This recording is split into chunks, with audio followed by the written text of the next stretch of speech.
je suis un homme trans et puis j'ai participé à la commission parlementaire pour le projet de loi 35 qui visait à modifier les réglementations par rapport au changement de mention de sexe et au changement de mention de nom. Fait que c'est ça. Puis j'ai fait aussi d'autres choses dans ma vie par rapport aux luttes trans. Fait que c'est ça. Bon, aujourd'hui, je suis venu vous parler de comment ça s'est passé à l'école pour moi. Il y a beaucoup de choses qui sont à améliorer dans le système d'éducation, mais je vais juste faire 4 volets à peu près. Bon, je vais commencer par ça. Moi, j'ai fait une sortie du placard à l'école. Et puis, ouais, ça a créé beaucoup de problèmes avec les élèves qui étaient avec moi dans les cours, aussi avec les professeurs. Souvent, les élèves, ils me posaient des questions par rapport à mes organes génitaux.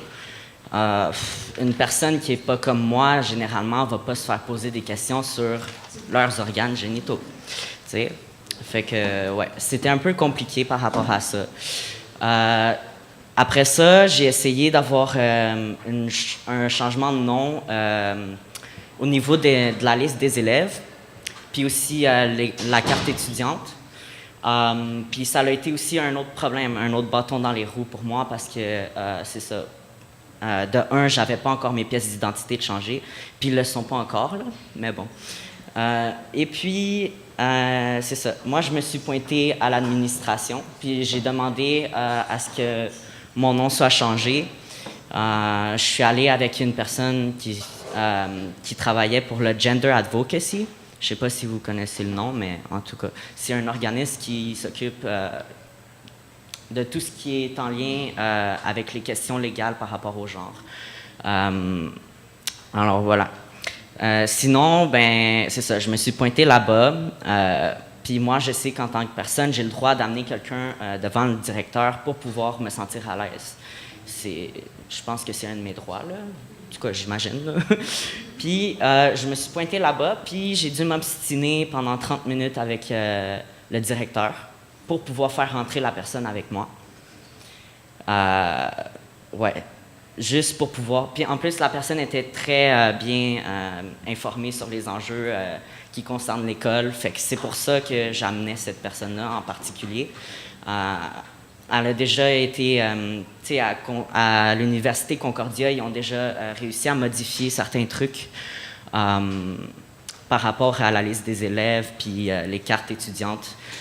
Puis ça, t'as pas vraiment de besoin à Concordia de prouver que t'es bel et bien un homme trans pour pouvoir changer ton nom sur tes pièces d'identité puis tout ça.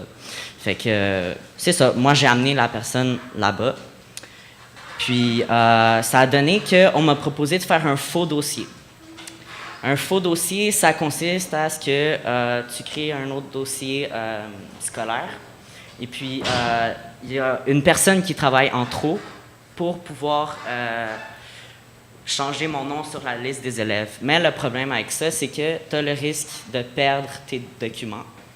Parce que si, admettons, la personne est malade ou quelque chose comme ça, ben ça fait en sorte que soit ton nom va réapparaître, ben, ton nom légal va réapparaître sur la liste des élèves.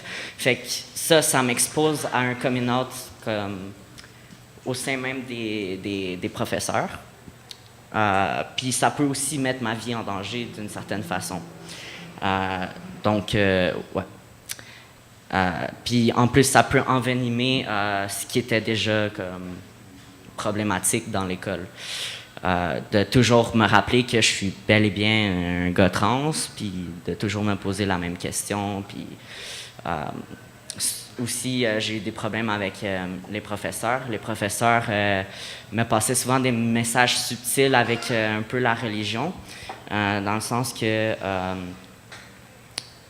j'ai eu un prof de maths qui m'a dit, tu sais, moi, je crois pas... Moi, je pense que il y a juste des hommes qui sont nés comme des hommes, puis ça doit rester des hommes. Puis c'était un peu, pour moi, je l'ai reçu comme quelque chose de transphobe. Fait que, c'est ça. Je me sentais vraiment pas à l'aise dans cette école. Puis après ça, il y a eu aussi des problèmes avec les toilettes. Je voulais aller dans les toilettes des gars, puis on m'a refusé l'accès parce que j'avais trop l'air d'une fille selon eux, entre guillemets, là. Mais en tout cas. Puis c'est ça. Fait que j'ai dû aller dans une toilette séparée. Donc il y a eu ségrégation dans l'école.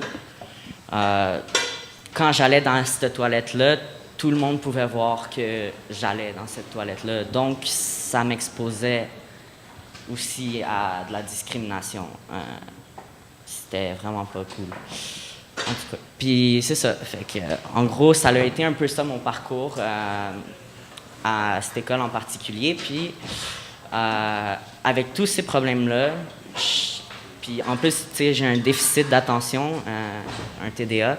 Fait que j'ai de la misère à apprendre déjà en partant comme dans une école où est-ce que tu dois lire sur ton cahier, puis tout ça, puis écrire. C'est dur pour moi de me concentrer. Fait que j'ai décidé de quitter l'école parce que je me sentais vraiment pas à l'aise dans cette école. Fait que voilà, c'était un peu ça mon parcours. Mais maintenant, j'ai quand même trouvé une autre solution pour pallier pour l'instant parce que comme il y a beaucoup de choses à changer dans les milieux scolaires. Ce que j'ai décidé, c'est de finir mon secondaire à la maison. Comme ça va être moins compliqué pour moi. Mais j'aurais aimé ça être dans une classe comme tout le monde, là. Ben, pas comme tout le monde, mais comme la majorité des gens que je connais. Fait que c'est ça. Bon, ben, merci beaucoup.